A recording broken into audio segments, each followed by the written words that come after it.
laimėtoja. Ir pradžios žodžiui norėčiau pakviesti katedros vedėją profesorę Liną Naigelienę ir profesorių Eduardą Gabnį.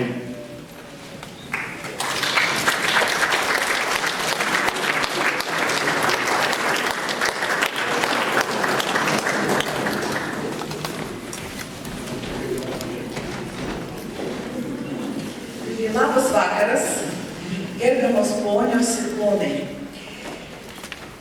Jau aš kažkaip ruošiausi pasakyti, kam šis vakaras skirtas, bet kaip jūs girdėjote, iš vakaro vedėjo muzikologo Vaclovo Juodpusio, jis tikrai paminėjo, kad šis vakaras yra neeilinis, ypatingai liaudies instrumentiniam žanrui. Ir visiems, kas domisi šiuo žanru, kadangi mes šiandieną prisimename, gerbėme ilgametį liaudies instrumentų ir akordeono katedros vedėją, pedagogą, birbynininką, profesorių Praną Tamošaitį. Lapkričio 5 dieną šių metų profesoriui būtų sukakę 80 metų. Bet dėja, mūsų tarpe jau 4 metai, kaip mes jo neturime.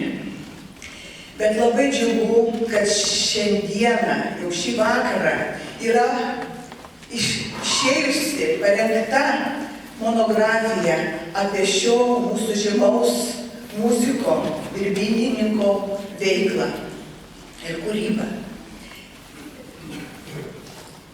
Labai malonu, kad pagerbti šio mūsų žymaus birbynininko atminimą atvyko Lietuvos muzikos ir teatro akademijos rektorius, pianistas Zbignevas Ibelgautas.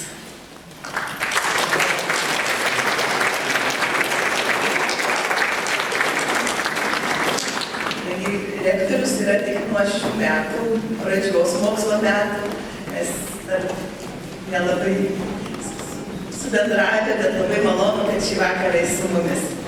Taip pat labai malonu, kad mūsų tarpe yra profesoriaus Prano Tamošaičio bendražygė, ilgametė katedros pedagogė, kanklininkė, docentė Regina Tamošaitienė.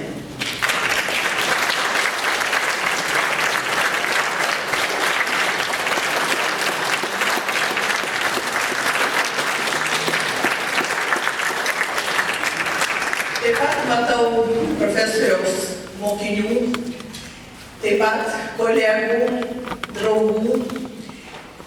Labai džiugu.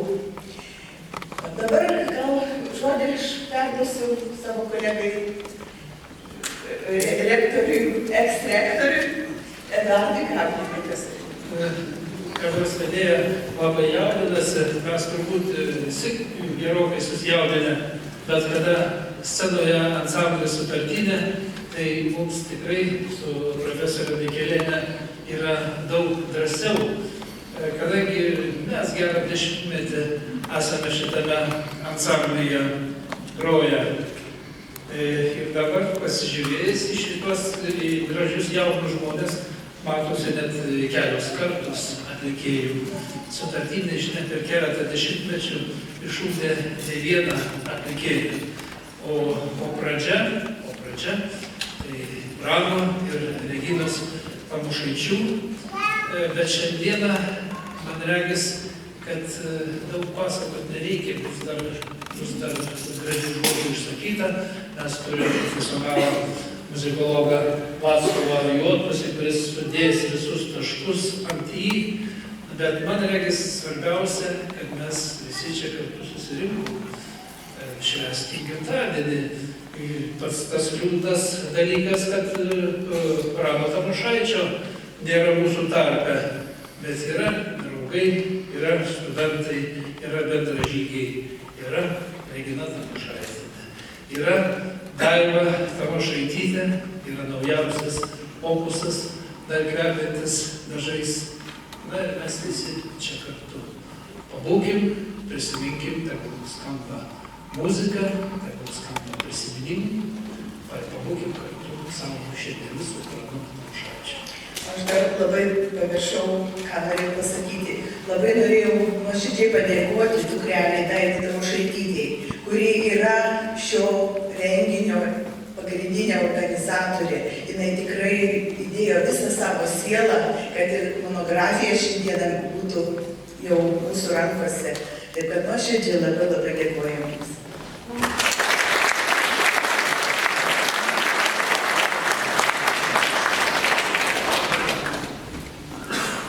Mūsų ansamblis padėtas sutartinė. Ansamblis koncertuoja jau daugiau kaip 27 metus. O pradžia buvo tokia.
Egidijaus Ališausko vadovaujamas liaudies instrumentų kamerinis ansamblis Sutartinė atliko Leono Povilaičio Untytę. Na ir begaliniai buvo malonu ekrane matyti pučiantį birbynę profesorių Praną Tamošaitį. Skambant taip šiltai, nuoširdžiai ir nepakartojamai jo birbynei. Turiu pasidžiaugti tuo, kad nuo 1957 metų visą laiką stebėjau profesoriaus Prano Tamošaičio muzikavimą, jo vadovavimą Sutartiniai ir jo koncertus rengti ir televizijoje. Na, o Sutartinė jo buvo kaip Figaras. Tai čia, tai ten, kur tik reikėjo, ten jis ir buvo, su įdomia, išraiškinga lietuviška programa. Jis išugdė daugelį kompozitorių, kurie kūrė šiam ansambliui ir tikrai žavimės, kad ir ką tik nuskambėjusių kūrinių, o Leonas Povilaitis pažėrė ne vieną įspūdingą įsimenantį kūrinį. Šį vakarą mes esame ir su dar daugeliu nematyta dovana knyga Pranas Tamošaitis. Todėl prašyčiau į sceną šios knygos rengėjus, muzikologę Daivą Tamošaitytę, profesorių Algirdą Vyčintą, aktorę skaitovę Meilę Kudarauskaitę,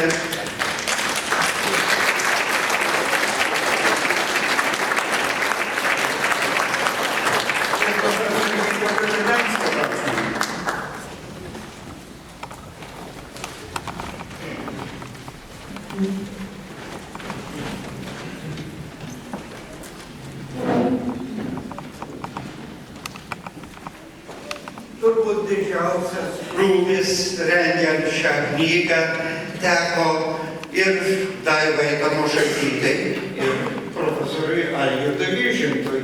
Todėl ir prašyčiau pasidalinti tais darbiniais įspūdžiais apie šios knygos atsiradimą, kad mes galime šiandien būti kartu su Pranu Tamošaičiu.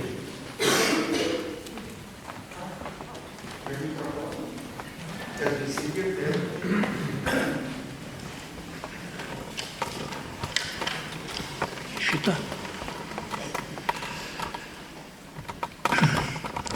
Gerbėmieji, brangus ir labai reikšmingo vakaro dalyviai. Esu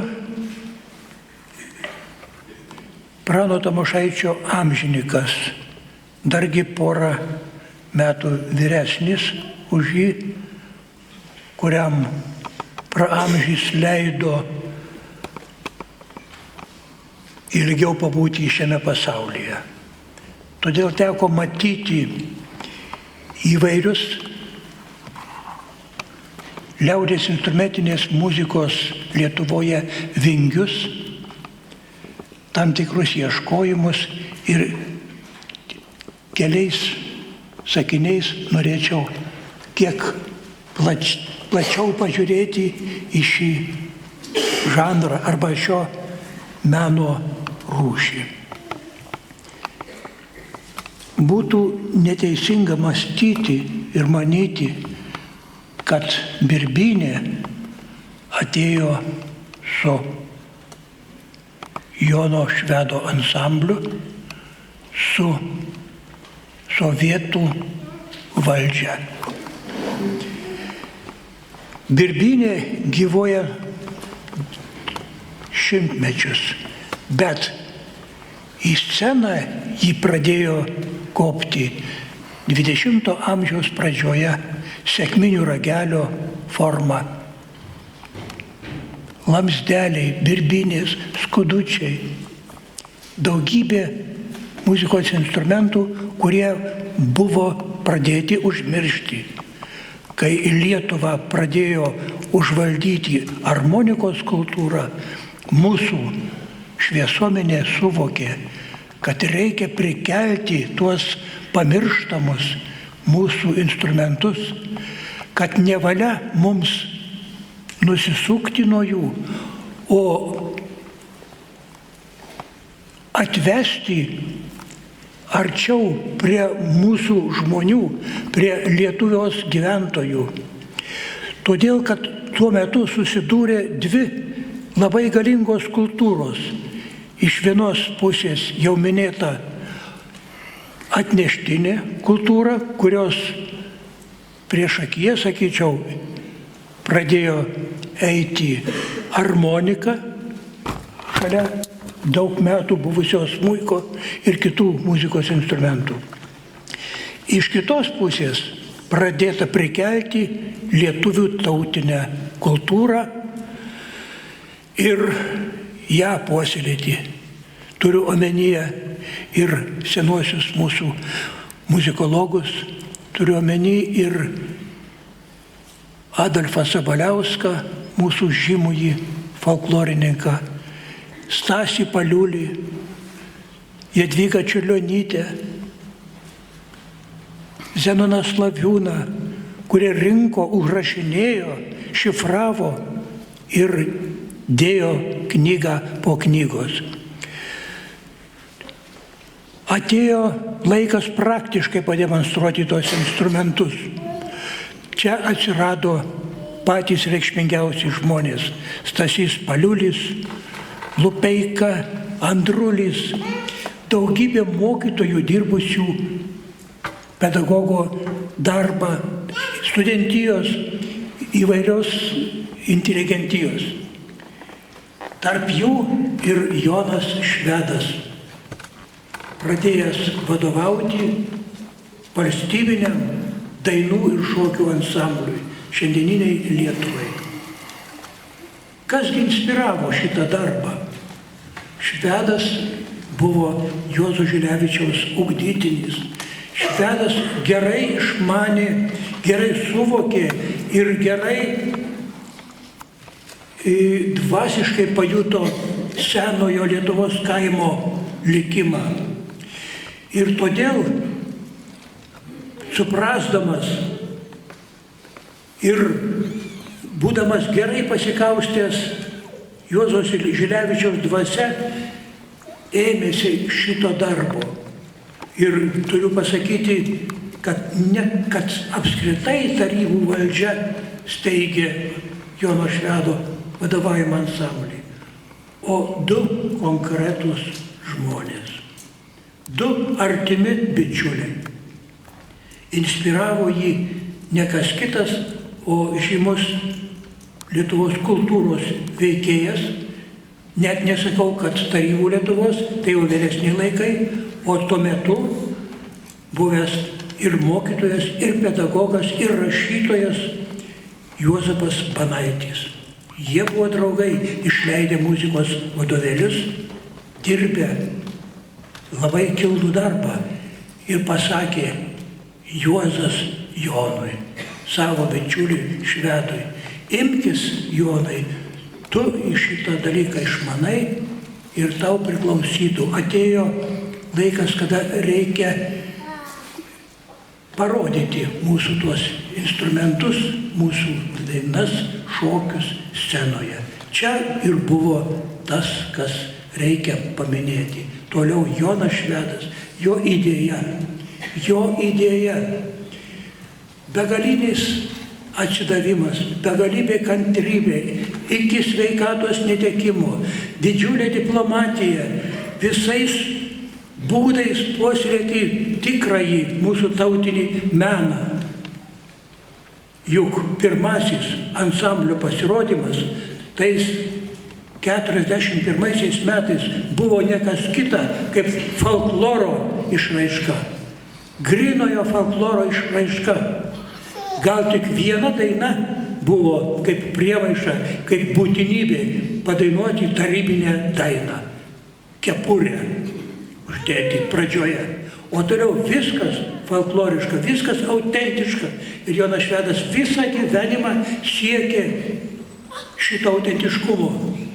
Iki to laiko, kol išseko jo jėgos, kada jis turėjo pasakyti, toliau taip negaliu ir aš geriau pasitrauksiu iš kelio jaunesniems kolegoms. Tai Jonas Švedas, koks darbas tais laikais, kokia diplomatija ir koks atsidavimas ir dargi rizika, nes laviruoti tarp valdžios žmonių to laiko nuotaikų įvairių buvo nepaprastai. Mes įsivaizduojam, ką tai reiškia. Kalbu todėl, kad šiek tiek studijavau ir gal ne vien šiek tiek rengdamas monografijas apie Švedą ir be galo domėdamasis tai žmonėmis, kurie dalyvavo ansamblyje ir jo užrašais, jo dienoraščiais ir stebėdamas pokario metais visus jo koncertus. Jonas Švedas ir liaudies muzikos instrumentas. Žūtbūt reikėjo pateikti, parodyti instrumentus scenoje. Ir prasidėjo žygdarbio žmogaus epopėja. Ne tik ansamblio steigimas ir muzikos ir tos srities mokymo sistemos sukūrimas. Tai buvo vieninga sistema. Ansamblis ir katedra buvo vienas branduolys, sakyčiau. Reikėjo orkestro, kurį gal pradžioje net nevadino orkestru. Tai grupė muzikuojančių. Reikėjo tobulinti instrumentus, juk negalėjo katedra vadovautis vien tik tai folkloriniais instrumentais muzikos akademijoje. Reikėjo kurti repertuarą, reikėjo ruoštis dekadoms, koncertams ir panašiai. O kur atlikėjai? Tikrieji atlikėjai. Ir čia vėlgi prasidėjo didžiulis darbas.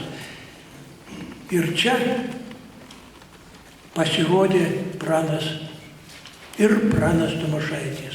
Šalia kitų atlikėjų, kurie jau anksčiau ten grojo, bet nebuvo baigę aukštųjų mokslų, į tai įvaldę Birbynį, atėjo Pranas, kuris ėmėsi sąžiningai, be galo atsakingai, kantriai dirbti. Knygoje pajusite jo paties rašytos atsiminimus, nuoširdžius atsiminimus, kuris nušviečia savo visą epopėją. Taigi, kas būdinga, Pranas tapo atlikėjų, solistų, orkestro vadovų ir tūkstančiai koncertų su ansambliu. Kol iš Klaipėdos plūstelėjo dar viena banga birbynininkų, Kazimiero Biliūno mokinių Pranas Budris, Kazys Budrys, Antanas Jonušas, Raudonis ir kiti, iki to viešpatavo kaip virtuozas Pranas Tamošaitis. Pranas ir Jonas Švedas, jų artima draugystė tęsiasi visą gyvenimą. Iki pat to momento, sakyčiau, kada jau baigdamas savo amžių, Jonas Švedas užrašė garbingai savo baladę Reginai ir Pranui Tamošaičiams, Birbynei ir Kanklėms, kaip didžiausią savo relikviją padovanodamas jiems. Prano Tamošaičio raliavimai prasidėjo. Prano Tamošaičio atkaklus studento darbas kartu, bet dirbant ansamblyje ir be galo didelis kruopštumas. Bet tai jau minėjau. Kas būdinga Tamošaičio, tiesiai sakau, raliavimams. Ne grojimams, kurio žodžio nemėgstu. Raliavimai. Birbynė turi raliuoti. Ne groti, o raliuoti. Suprantamai turi skambėti, bet Prano Tamošaičio birbynei mes iš keletą frazių galėjome, nors čia įrašas, sunku kiek tai suvokti, kad tai buvo išskirtinio skambesio instrumentas. Tai buvo tamošaitiška birbynė. Jis suvokė Lietuvos gamtos idiliją.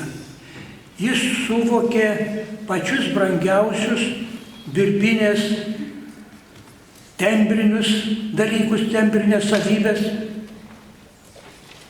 Visus, gerai įvaldė visus registrus. Jo birbynė skamba lyg erdvėje, lauke.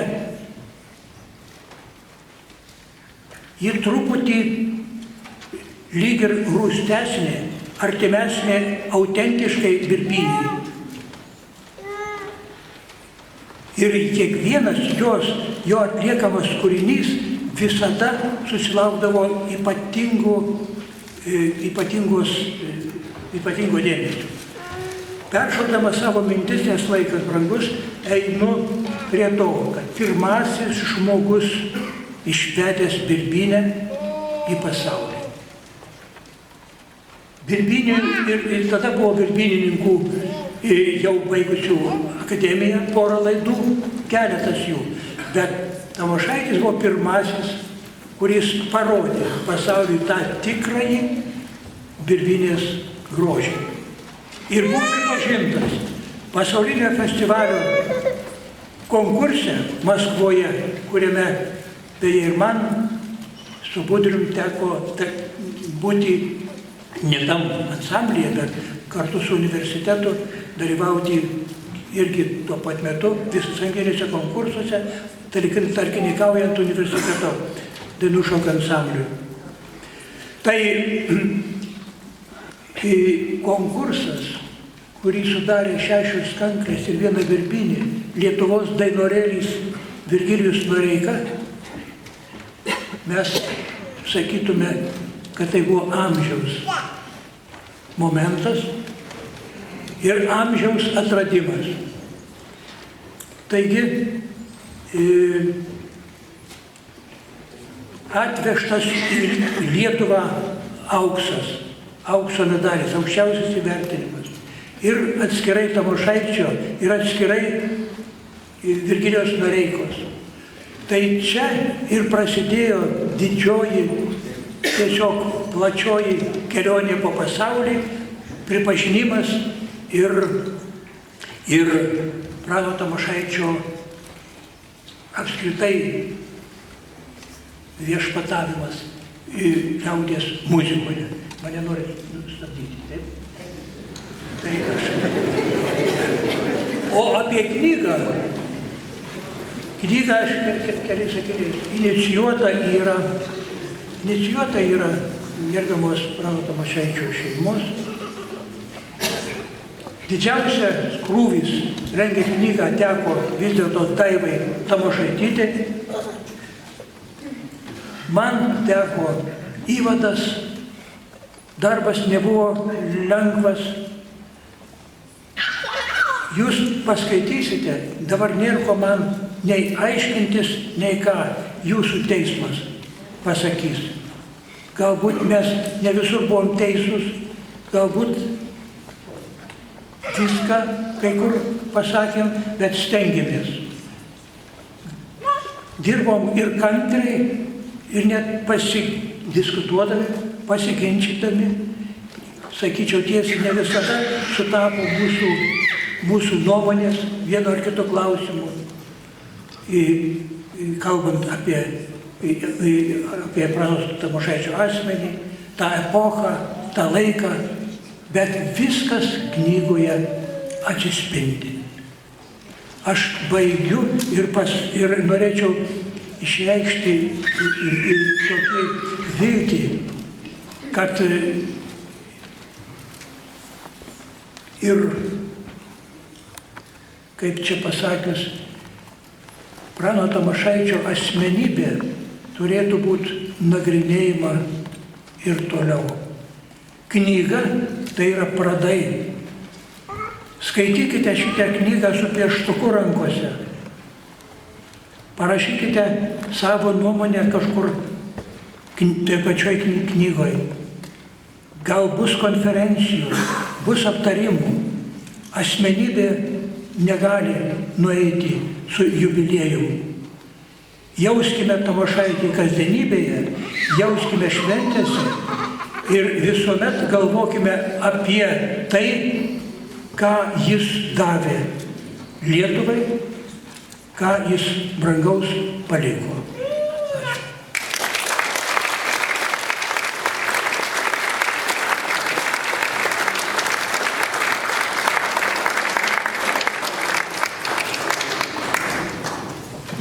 Gerbėmieji, aš pabūsiu Prano Tamošaičio balsu. Vaikystė. Aš, Pranas Tamošaitis, gimiau 1931 m. lapkričio 3 d. Molynės kaime Jurbarko valsčiuje Raseinių apskrityje. Gimiau ant labai gražaus Nemuno kranto, ant kalno tarp Jurbarko ir Skirsnemunės. Tikrai nuostabus vaizdas, apačioje vingiuoja Nemunas, aplinkui mažučiai miškeliai. Kokioj šeimoje gimiau dabar sunku pasakyti, žvejo, žemdirbio ar muzikanto. Mano senelis iš tėvo pusės Juozas Tamošaitis buvo stambus ūkininkas.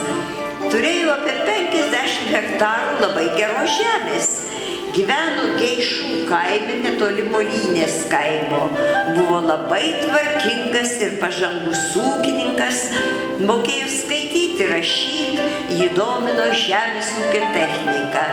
Tai savo laikais ypač daug jos nebuvo, o senelis buvo įsigijęs įvairiausių mašinų. Senelis anksti mirė ir liko 5 vaikai. Mano tėvas Kleopas, jo brolis Izidorius ir 3 dukterys. 2 mano dėdės tėvo broliukai mirė labai anksti beprasmiška mirtimi.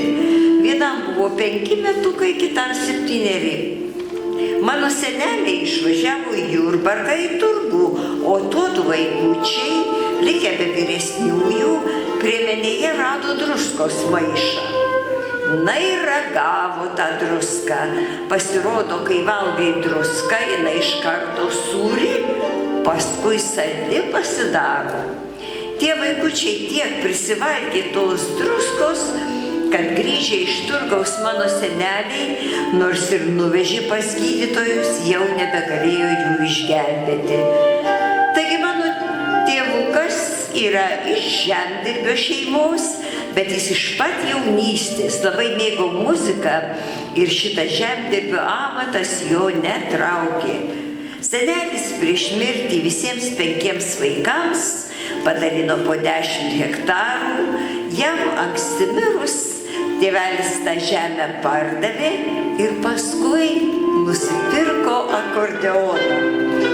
Iš tėvo pusės yra mirę mano seneliai, dėdės ir tetukas.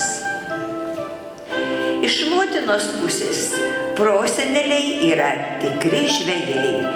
Ir senelio senelis buvo žvejas, ir senelis buvo garsus žvejas, ir mano dėdės beveik visi buvo žvejai.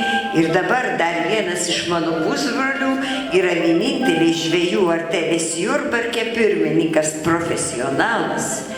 Senelio Juozo Šimkaus šeima taip pat buvo nemaža, 4 broliai ir 2 seserys. Mano senelis pagavo amžiaus žuvį. Prieš 10 metų žurnale Mokslas ir gyvenimas teko skaityti publikaciją Amžiaus žuvis apie iš Nemuno ištrauktą milžinišką eršketą. Tada prisiminiau, kad jį pagavo mano senelis. Kadangi tuo metu vyriausias dėdė Pranas išvyko į Ameriką uždarbiauti, mat didelė šeima sunkiai vertėsi, o kitas dėdė Jonas anksti mirė, jis irgi buvo geras muzikontas, tarnavo caro armijoje ir tenai išmoko puikiai groti klarnetu. Tai seneliui Žuvaut padėjo mano mama Ona ir teta Marcelė. Marcelė buvo 4 metais vyresnė už mamą, kai jai buvo 14, su seneliu jį išplaukė Žuvaut. Tai buvo carų laikais dar prieš didįjį karą. Jiems bežuvaujant Nemune kažkurioj dauboj, milžiniška žuvis susivyniojo į tinklą. Jie negalėjo žuvies nei pajudinti, nei ištraukti. Tuo metu pro šalį iš Jurbarko į Kauną plaukė garlaivis. Senelis pradėjo šaukt: "Ratavokit, kas per žuvis užkibo, negalim ištraukti." Garlaivis sustojo, jūrininkai priplaukė su valtim ir padėjo ištraukti žuvį į krantą. Tai buvo gigantiškas eršketas. Jis buvo taip įsivėjęs į tinklus, kad nebegalėjo pabėgti. Senelis jūrininkų paprašė, kad jie nuvykę į Kauną praneštų žuvimi prekiaujantiems žydams, kurie visada pirkdavo iš jo žuvį, atvažiuot Laimikio. Eršketą ištraukė, o kaip jį dabar nugabent, pasikvietė visus kaimynus, paėmė didžiausią vežimą, kuriuo veždavo šieną su vadinamomis lentelėmis, įtraukė tą žuvį vežimą. Kaip pasakojo mama, kuriai tai buvo 10 metukų, eršketo galva buvo prie pat arklio, o uodega vilkosi žeme. Jis galėjo būti kokių 5 metrų ilgio. Senelis su vyrais tą milžiną nutempė į daržinėlę, paguldė ant šiaudų ir ėmė laukti pirklių. O eršketas kaip vaikas visą naktį dejavo, kaži kokius garsus leido. Vienas kaimynas ir patarė seneliui, kad įpiltų jam degtinės. Senelis paėmė kvortą degtinės maždaug litrą ir supylė tam eršketui į gerklę. Ir jis iki pat ryto išbuvo gyvas. Kitą dieną iš Kauno atvažiavo žydai ir jį dar gyvą išvežė. Ne tiek dėl mėsos jie laikė restoraną, kiek dėl ikrų. Taigi mano senelis gavo daug aukso rublių. Laimingas senelis pagavęs amžiaus žuvį. Tarp kitko buvo 2 eršketai. Kitas, kaip sakė senelis, buvęs kitoj dauboj. Kažkur dingo. Matyt, jie atplaukė Nemunu iš Kuršių marių arba iš jūros. Taigi senelis Juozas Šimkus buvo tikras žvejys. Kai man buvo 2 metukai, senelis pasimirė. Kadangi mama ir tėtis matė, kad sunku šiame kaime versti žvejybą, kuri tėvelio ir netraukė, jis šio amato visiškai nesuprato, tai jiedu nutarė keltis į Jurbarką. Tėvas jau buvo nusipirkęs akordeoną, pramokęs siuvėjaut, namelio, kuriame gimiau, neatmenu, jo dabar nebėra, pastatytas kitas. Bet užtat gerai atsimenu didžiulę kriaušę, kuri tebeauga ir dabar. Jai jau daugiau negu kaip 100 metų. Be kriaušės pirmieji mano atsiminimai, kiek leidžia 3 metų vaiko atmintis. Tai kelionė į Jurbarką. Važiavau paguldytas vežime ir apklotas retų audiniu. Buvo saulėta diena ir man buvo taip gražu žiūrėti per tą audinį į saulę. Kadangi tėvelis gerai griežė, o jaunystėje grojo ir bandoniją, tokią amerikietišką konstantinką ir armoniką, pardavę žuvį už 1100 litų. Tais laikais tai buvo labai dideli pinigai. 1931 metais Kaune nusipirko pagal specialų užsakymą atgabentą Hohner firmos akordeoną. Tėvukas iš natų aišku negrojo, tik iš klausos, bet buvo labai muzikalus. Jurbarke jis pradėjo uždarbiauti, grodamas akordeonų vestuvėse, gegužinėse, vadinamuose žiobrynėse, kurios Jurbarke buvo labai populiarios, įvairiuose šokių vakarėliuose. Uždirbdavo jis nemažai.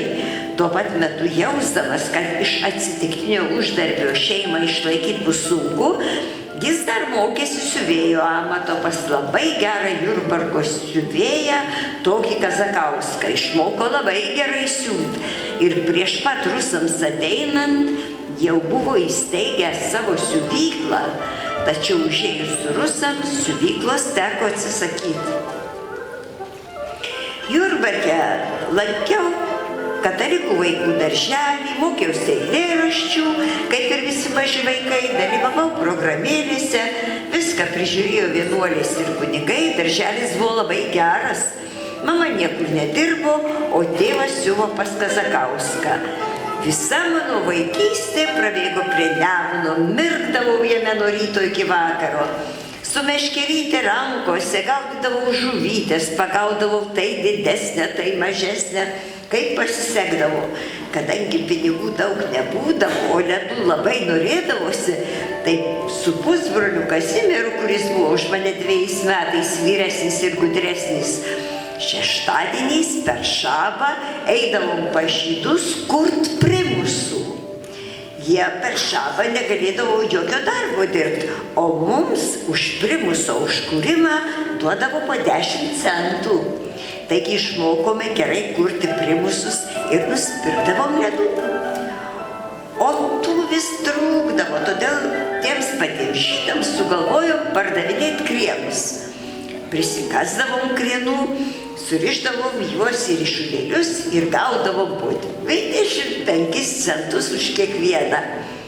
Vieną dieną pirkdavo mažiau, kitą daugiau, bet per šabą išpirkdavo, tada jau ir ledų užtekdavo. Mama ir teta Marcelė buvo labai muzikalius, jos visą laiką dainuodavo liaudies dainas. Mama turėjo labai gražų balsą, taigi mane nuo pat vaikystės supo muzika.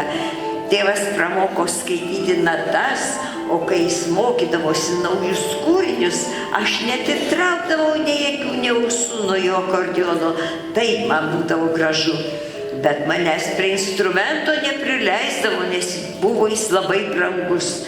Tuo metu akordeonų buvo mažai, o tėvas garsėjo kaip akordeonistas. Bet to instrumentas buvo originalus, baltas. Ir lenkta klaviatūra jį rekonstravau ir turiu namuose kaip relikviją. Ta akordeoną žmonės praminė baltąją gulbe. Jeigu vykdavo gegužinės, iškabindavo afišas, kuriuose būdavo parašyta, jog gros Tamošaitis su baltąja gulbe. Žmonės ateidavo ir pasiklausyti, ir pasižiūrėti. Toks jis buvo populiarus. Šeimoje augome 3. 5 metais vyresnis brolis Stasys, gimęs 1926 metais, ir 2 metais už mane jaunesnis sesuo Aldona. Gaila, kad brolis 1946 mirė džiova, sulaukęs vos 20 metų. Tais laikais džiova buvo nepagydoma liga, o buvo nepaprastai talentingas vaikinas. Prisimenu, kai man buvo 5, jam 10, jis jau mušė būgną, todėl padėdavo groti tėveliui vestuvėse. Taigi mano vaikystė taip ir bėgo. Be ypatingų rūpesčių ir nutikimų, mirkstant Nemune, klausantis mamos dainų ir tėvelio muzikos. 1938-aisiais ėmiau lankyti pradžios mokyklą. Kai pradėjau mokytis ir išmokau skaityti, pajutau, kad turiu nepaprastai didelį potraukį prie knygų. Kai ėmiau lankyti pirmą pradžios mokyklos skyrių, jau gerai skaičiau ir įsirašiau į viešąją Jurbarko biblioteką. O ten man atsivėrė didžiausi lobiai. Per metus perskaičiau visas Haufo, Anderseno, Pero pasakas, Prano Maščioto knygeles. Mamytė manęs negalėjo atmušti nuo knygų. Turėjau 2 pomėgius – žvejoti ir skaityti.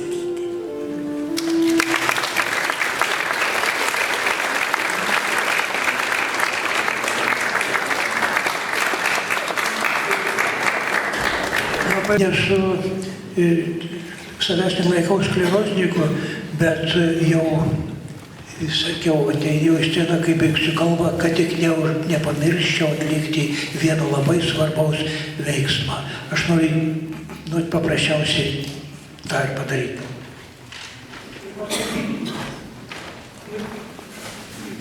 Pasakyti, kad Tamošaitinė yra tie, kurie išvedė ir Kankles, ir Birbynės į patį pasaulį, ir visą gyvenimą paaukojo šitam žanrui. Aš nuoširdžiai sveikinu bendražygę jūsų ir savo mielą žmogų, kaip didelis pagarbos darbas.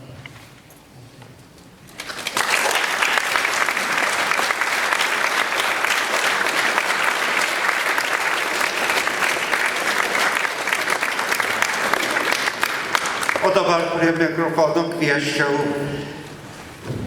profesorių Vytautą Titenską, buvusi profesoriaus Prano Tamošaičio mokinį, ugdytinį, kuris, norėdamas pagerbti profesoriaus atminimą, atvyko gan iš toli, iš Klaipėdos.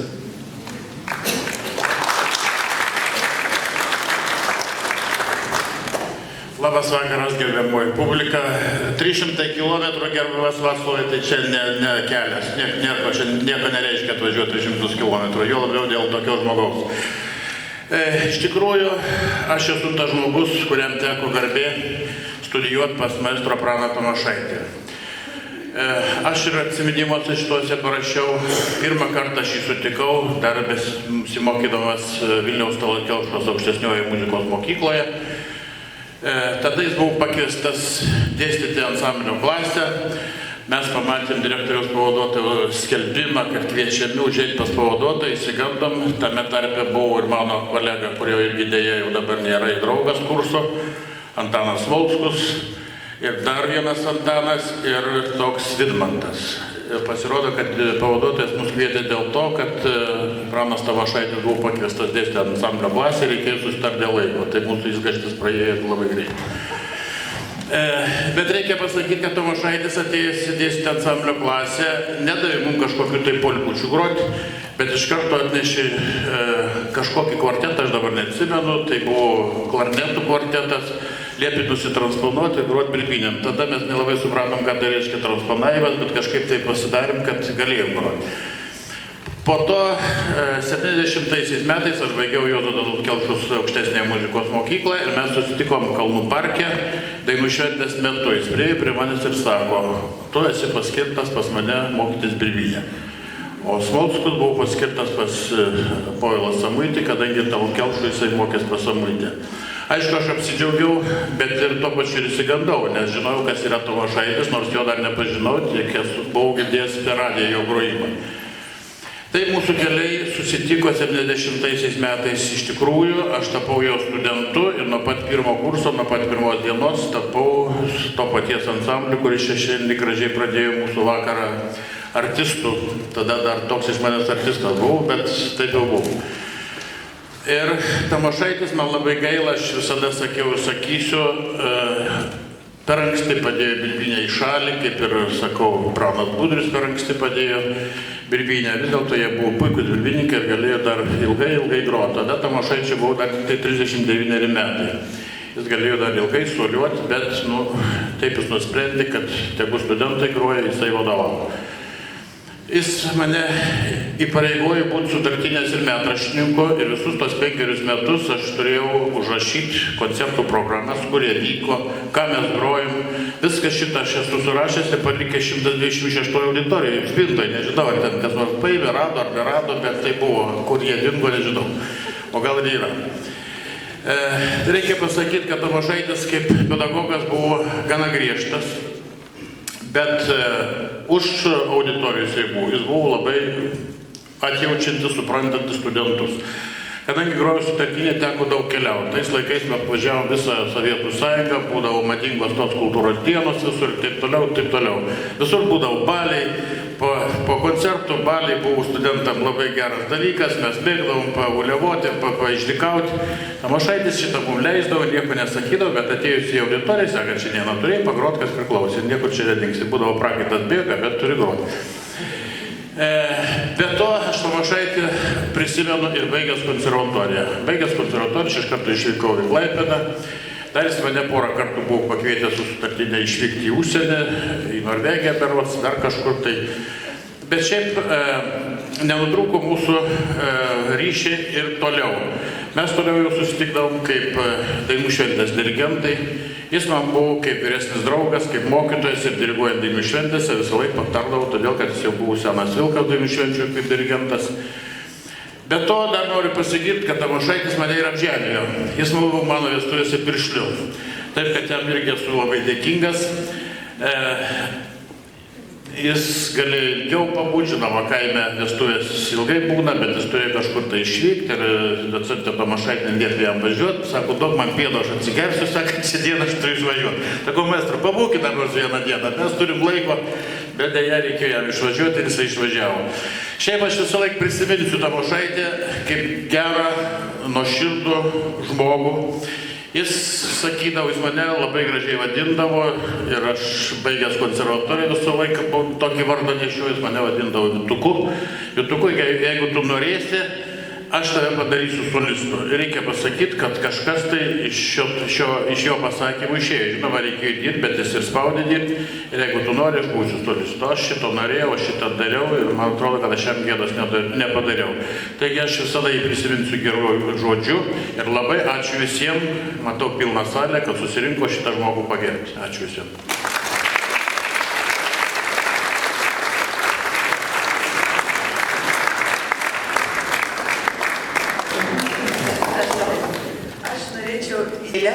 Kadangi ne tik Prano Tamošaičio šiandien mes jubiliejų švenčiam, bet šie metai jubiliejiniai ir Prano Tamošaičio mokiniui Vytautui Tetenskui.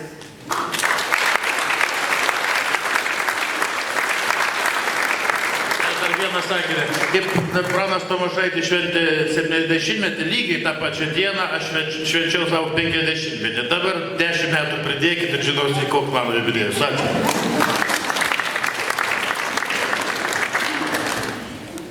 Norėčiau paskaityti, turėsit malonumą patys perskaityti knygą, bet yra baigiamosios prisiminimų mintys maestro. Prieš baigdamas galiu pasakyti, kad dabartinė nepriklausomos Lietuvos vyriausybė liaudies menui dėmesio beveik neskiria, ką patys pasidarom, tai ir turim. Radijo įrašų nebėra, radijas neturi pinigų, jau daug sukaupta dainų ir instrumentinės muzikos negalim įrašyti.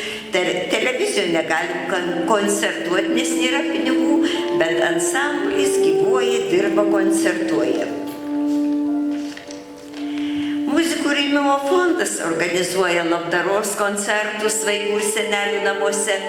Jiems atiduodam didelę duoklę, koncertuojam užsienio lietuviams Baltarusijoje, užsienio koncertams. Dabar reikia turėti savo impresarijų, organizuoti keliones patiems.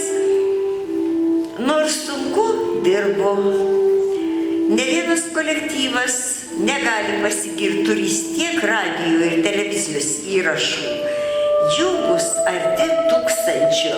Nebūna savaitės ar dienos, kad neskambėtų vienas ar kitas įrašas. Gyvenime man Daug teko bendrauti su puikiais žmonėmis. Man akomponavo tokie puikūs pianistai, kaip Nadežda Dukstulskaitė, Gytis Trinkūnas, Chaimas Potašinskas, Jūratė Kuodienė. Labai artimai bendravau su Jonu Švedu Baliu dvaronu, Jonu Karosu, Leonu Povilaičio, Arkiu Bražinsku, Vytautu Klova, Jurgiu Gaižausku ir kitais kompozitoriais. Jeigu kas paklaustų, ar norėčiau dar kartą nugyventi tokį gyvenimą, atsakyčiau, ką ir kalbėti, norėčiau. Nesigailiu, kad dirbau dykai. Kartą paskaičiavom, kad valstybė nesumokėjo maždaug 250 000 litų vien už vadovavimą sutartiniai. Pasijuokiu, kamgi dabar pateikti tą sąskaitą. Henrikas Zabulis yra pasakęs: mielas Pranai, ne jūsų pedagoginis darbas, o kamerinis ansambliavimas yra tai, ką svarbiausia darėt Lietuvai. Gal jis ir teisus. Išugdžiau puikių birbynininkų, kuriais didžiuojuosi. Tai Vytautas Tetenskas, kuris koncertuoja ir leidžia plokšteles, yra Klaipėdos fakultetų profesorius. Tai Saulius Prusevičius, gaila, kad nebegroja su Jonu Urbonu. Tai Vytautas Zelenis, dabartinis mano diplomatas Egidijus Ališauskas, jau laimėjo tarptautinį konkursą. Romualdas Apanavičius buvo talentingas birbininkas, dabar jau nebegroja. Ir daug kitų dorų ir puikių muzikantų. Džiaugiuosi, kad visi muzikantai, kurie nuėjo sutartinį kelią, yra puikūs ne tik ansamblininkai, bet ir vadovai. Juos Lietuvos ansamblis mielai priima dirbti, nes jie turi savo sceninę patirtį ir moka groti ansamblyje. Jei kas paklaustų, koks mano hobis, atsakyčiau pirmiausia žvejyba. Duokit man spininką, galiu ant ežero sėdėti nuo ryto iki vakaro, ar pagauni lydeką, ar nepagauni, protėvių šauksmas daro savo. Bežvaujant ateina daug minčių, turiu gerą šeimą, dėkoju žmonai Reginai, su kuria nugyvenom ilgą gražų gyvenimą, turiu 2 dukras, abi geros, išmokslintos muzikantės, gaila, kad ne kanklininkės, abi pianistės. Vyriausiai Dalia baigė Lietuvos konservatoriją, Leningrade aspirantūrą, dirbo Klaipėdos fakultetuose, bet ją pašaukė Dievas ir ji atsidavė religijai. Gal iš Italijos vienuolyno grįš į Lietuvą? Jauniausiai dukra, talentinga mergaitė, dirba muzikos akademijoje, turi tik vieną anūką Jeronimą, labai gyvą judrų, kurį vadinu gangsteriuku. Ką ir kalbėti, labai jį myliu, esu patenkintas, dirbsiu, kol galėsiu, iki Dievas pašauks. O čia žmogus ir nežinai, kada Dievas pašauks.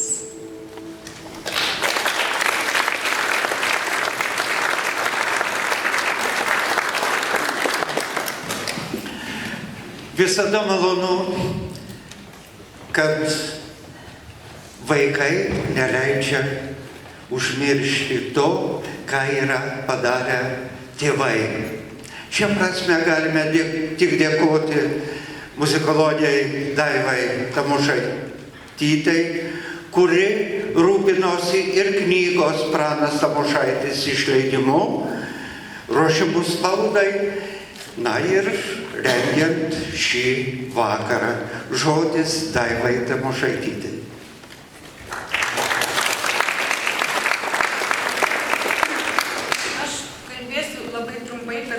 Vakaras malonus užsitęsė. Norėčiau pradėti apie tai, kad monografija Tėvelio esam gyva nebuvo mūsų planuose. Aš nemaniau, kad man teks rašyti. Tačiau vėliau aplinkybės taip susiklostė, kad mes su profesoriu Vyžintu pradėjom ją rašyti ir dabar yra, štai matome, stalo rezultatą.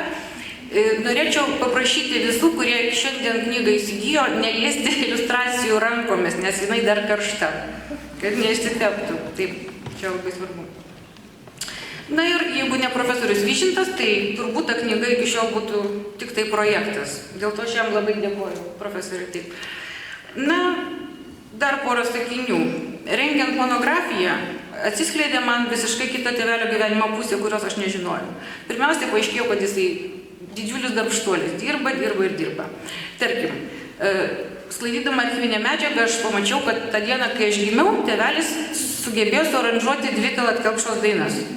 O tą dieną, kai gimė mano sesuo, jisai buvo gastrolės. Ir taip toliau. Kitaip sakant, archyvuose yra labai daug įdomios medžiagos, kuri parodo jį iš tokios pusės, kuri man buvo tikrai nepažįstama.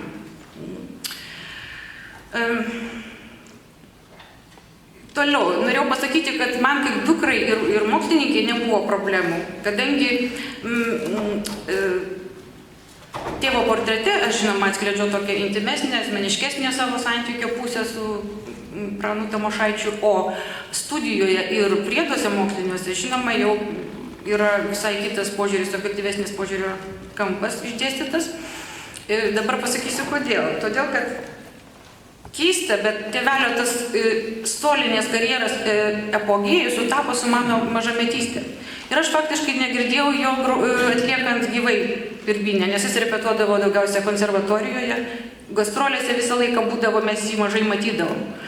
Todėl, kai aš dirbau, tai kaip ir su kitais žymių ir solistų įrašais, kompaktinėmis plokštelėmis, diskais, tiesiog juos tyrinėjau ir taikiau tą patį metodą. Ir atradau savo labai daug įdomių dalykų. Na, ir dar pabaigai noriu pasakyti, kad vis dėlto aš labai džiaugiuosi, kad šitą darbą mes atlikome, nes man atsiskleidė ta epocha, kuri tarsi nueina. Mums atrodo, kad nueina su tam tikrais žmonėmis, nueina ir epocha. Kad liaudies instrumentų muzika yra galbūt šiais laikais, kai tokia politinė įtempta situacija ir krizė ir panašiai, ekonominė, tarsi tokie klausimai nueina į antraeilį planą. Aš vis dėlto manau, kad taip nėra. Galėčiau pasiremti gerbiamo Arvydo Juozaičio, taip pat šiuo metu, kuris parašė apie Rygą puikią knygą, mintimis, kurias jis dabar kalba, mūsų ambasadorius buvęs Latvijoje, kad dainų šventė yra jų pagrindinis šaltinis dvasinės stiprybės, šiuo metu, tarkim, mūsų kaimynams. Tai aš manau, kad mūsų tautai irgi yra lygiai taip pat svarbu. Tas liaudies menas, dainų šventės, kurioms tėvelis labai daug parašė, aranžavo kūrinių ir dirigavo juose. Dar vieną žodį noriu pasakyti apie aranžuotės. Priedai, moksliniai priedai. Atrodė, kad galbūt nereikia dėti tokių ilgų didelių sąrašų. Tačiau tėvelis aranžuotėms, ne tik originaliems kūriniams atidavė labai daug laiko ir jėgų, jis labai daug aranžavo, tai jam labai patiko ir labai sekėsi. O instrumentuotojas yra kaip poetas. Jeigu jis yra blogas poetas pats, tai jis nesugebės adekvačiai gerai išversti ir kito poeto kūrybos. Lygiai taip pat ir aranžuotojas, instrumentuotojas, jis turi turėti nepaprastai gerus sugebėjimus, taip kaip tikras kompozitorius, kad galėtų išversti į tą muzikinį tekstą, prisidėdamas prie kompozitoriaus originalios kūrybos. Tai tokia būtų mano pastaba apie tuos mokslinius priedus su garso įrašais. Tai turbūt ir viskas, ką norėjau pasakyti. Ir pabaigai labai norėčiau padėkoti Muzikos akademijos vadovybei, kuri labai daug prisidėjo, kad mūsų akademijos leidybos skyrius operatyviai išleistų šią knygą, nors iš šios egzemplioriai signaliniai, bet jie vis dėlto išėjo. Ir žinoma, to aišku reikia.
Scenoje Egidijaus Ališausko vadovaujamas liaudies instrumentų kamerinis ansamblis Sutartinė.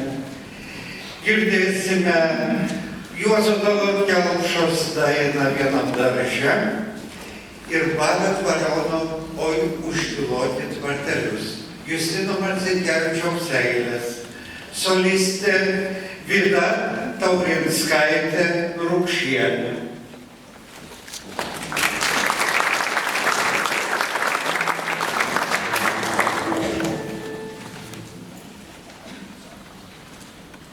Oh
O dabar į sceną kviesiu profesorių Vytautą Juozapaitį, kuris padainuos Prano Tamošaičio Viduršalios pievos ir Juozo Tallat Kelpšos Žalioji lankeliai. Bet prieš tai noriu paprašyti profesorių, kad jis tartų žodį, koks jo atmintyje išliko profesorius Pranas Tamošaitis. Labas vakaras, mėlyjeji. Išvardinot mano regalijas, kurių tikrai nebūtų, jeigu nebūtų Prano Tamošaičio. Visą tai, kuo aš esu šiandien, pradžią davė būtent ne kas kitas, šalia mano tikrųjų mokytojų, kurie mokė mane netiesioginio profesinio. Eiti profesiniu keliu buvo Pranas Tamošaitis, su kuriuo vadovaujama nuostabiausių pasaulyje ansamblių, išmokau dalykų, kuriuos mielai naudoju šiandien, perduodu savo mokiniams. Pranas Tamošaitis ir sutartinė tai yra reiškinys, kuris ko gero niekada nebus pakartotas. Yra šiandien sutartinė, labai šauni sutartinė, bet ji kitokia. Aš menu tą anų laikų mano jaunystės sutartinę, kurioje aš subrendau, kurioje aš išmokau gerbti tą lietuvišką dainą, kuri ko gero ne visada pelnytai yra nustumta arba kaip nors pamiršta, arba kartais netgi skeptiškai ją yra žiūrima. Bet tai ko gero yra tas kompromisas, kuomet akademiškumas yra derinamas su autentiškumu, tegul ir ne visai akademiškai, bet labai nuoširdžiai. Taigi toks buvo ir Pranas Tamošaitis. Pirmiausia, tai buvo nuoširdus vyresnysis draugas, kuris niekada nevadovavo. Jis buvo lyderis, paskui kurį norėjosi eiti. Mano pirmasis koncertas su sutartinė ir Pranu Tamošaičiu buvo toks labai kuriozinis, sakyčiau. Tai vyko kažkokia įstaigų netoli Santuokų rūmų dabartinių. Tai buvo rinkimai dar sovietmečių ir mes užpildėme programą. Ir aš dainavau su šituo nuostabiu ansambliu, kuriame ko gero tada ir ponia Regina grojo, Jano Frenkelio Žuravly. Paskui mes važinėjome po Lietuvą, ko gero po 3 koncertus per savaitę, aš tuo metu buvau studentas. Ir tai buvo profesionalus kolektyvas su profesionaliu grafiku po Lietuvos miestelius, kaimus. Ir atspėkit, kokia daina sulaukdavo didžiausių ovacijų ir būtinai prašydavo kartoti. Tai buvo Jano Frenkelio Žuravly. Ar tai bus galima vadinti tėvynės išdavikais, nežinau. Bet iš ties tai buvo nuoširdų tikra. Nes ir ta daina yra labai tikra apie tikrus dalykus. Ir aišku, kad visos kitos dainos, kurias mes įrašinėjame, begaliniai įrašinėjame Lietuvos radijos, nežinau, kiek jos išliks, kiek jos bus pasiekiamos klausytojams, bet mes tai darėme iš ties labai nuoširdžiai. Kartais, aišku, vėlgi būdavo toks šiek tiek kuriozinis momentas, kuomet ateidavome į įrašų studiją ir tekdavo dainuoti liaudas išplėtotas dažniausiai kompozitoriaus Tamošaičio dainas. Ten po 14 posmelių ir sykį aš drįsau paklausyti, sakau, kodėl tiek daug posmelių, jų negalima nei įsiminti, nei jos kas nors klausys. Sako, mielasis mums moka už įrašų minutės. Tai kuo ilgesnė daina, tuo geriau reiškia mums visiems. Bet iš tiesų tai buvo juoko forma pasakyta labai tokia žmogiška ir meniška taisyklė, kad iš dainos žodžių neišmesi. Taigi, iš mano dainos, iš mano gyvenimo, nei sutartinės, nei Prano Tamošaičio neišmesi. Tai yra mano gyvenimo dalis, kurią aš didžiuojasi ir tikrai aš pavydžiu savo, kad aš turėjau galimybę tapti šito reiškinio dalimi. Nu, o dabar dainos.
buvau pasiryžęs dainuoti vieną dainą, kadangi jau pranešė, tai ką darysi, bet aš bijau, kad nepavyktų man, kad neišėtų taip kaip profesoriui, atsiprašau, kai 56 metais, ar ne, vyko žymusis festivalis Maskvoje. Prašau? 7, atsiprašau labai, bet aš gimiau po kelių metų į priekį, tai negaliu prisiminti.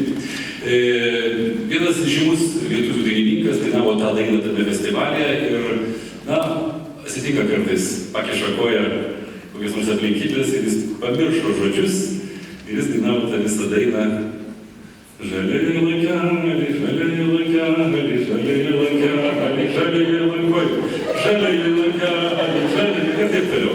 Tai jeigu jūs išgirsite kur nors kažką panašaus, tai nepykite ir prakočiakit. Ten kartais pasirodo viena nuotrauka, bent kelios nuotraukos iš labai egzotiškos šalies, kur profesorius Tamošaitis su karve šnekasi. Tai čia tikrai, jeigu nors sumontuotas montažas ar panašiai, už ką dar aš esu labai dėkingas tikrai likimui Sutartiniui ir Tamošaičiui, už pačią fantastiškiausią pasaulyje ir mano gyvenime koncertinę kelionę į Indiją ir Nepalą.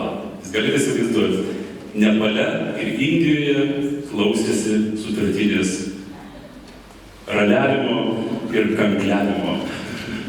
Taigi, Juozas Talat Kelpša, Žalioji lankelė.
Skambant Prano Tamošaičio jurbarkiečių polkai, mintimis nusikelkime į Prano Tamošaičio gimtąjį Jurbarko rajoną.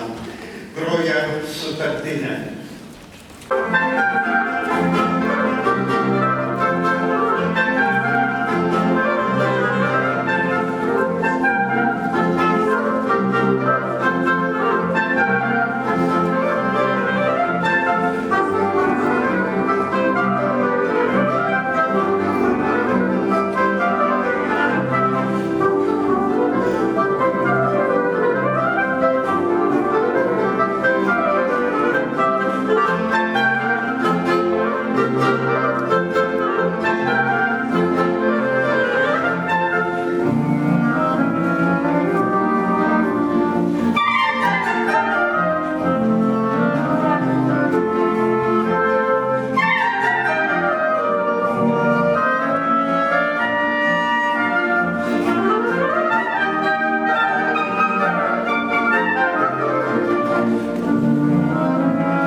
puikiai prisimenu 1957-osius.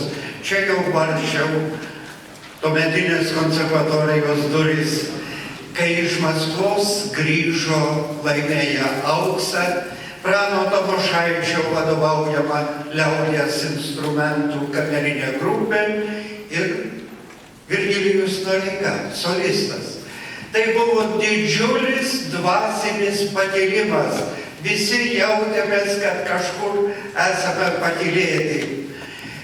Taigi skambės Jono Švedo daina apie žirgą ir mergelę ir Miko Petrausko Bernužėlį Nesvoliok. Solistas profesorius Virgilijus Noreika.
Ой,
Ir jau prie savo atminimo vakaro pabaiga.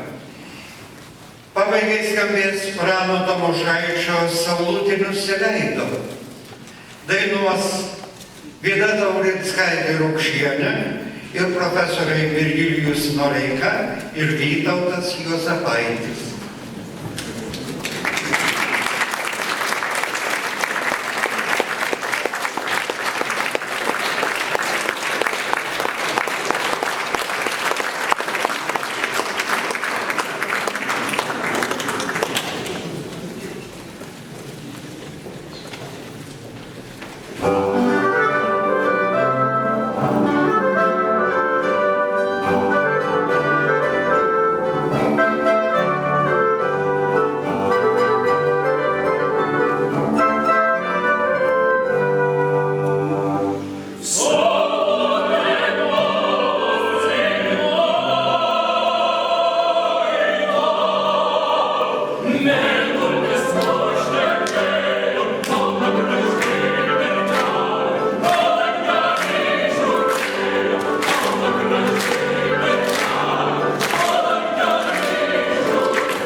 šiame renginyje, šio vakaro nuotaikoje, kurią jūs visi kartu bendrai kūrėte. Labai ačiū akademijos, muzikos teatro akademijos rektoriui Zbignevui Ibelhauptui, rektoriui Egidijui Krišėlė, Edvardui Gakliui ir katedros vedėjai Linai Naitelienei, kuri buvo pagrindinė šio renginio iniciatorė. Ačiū labai vokalo komandams, kurie čia tikrai labai visus išjudino. Ir dėkuoju taip pat rėmėjams, kultūros ministerijai, Jurbarko savivaldybei ir kitiems rėmėjams, kurie prisidėjo prie šitos knygos išleidimo. Taip pat autoriams, o autorių buvo daug, pagrindiniai profesorius Vyžintas ir Daiva, o buvo daugiau rašančių ir labai džiaugiuosi tą nuotaiką, kurią šiandien sukūrėt visi. Ačiū labai.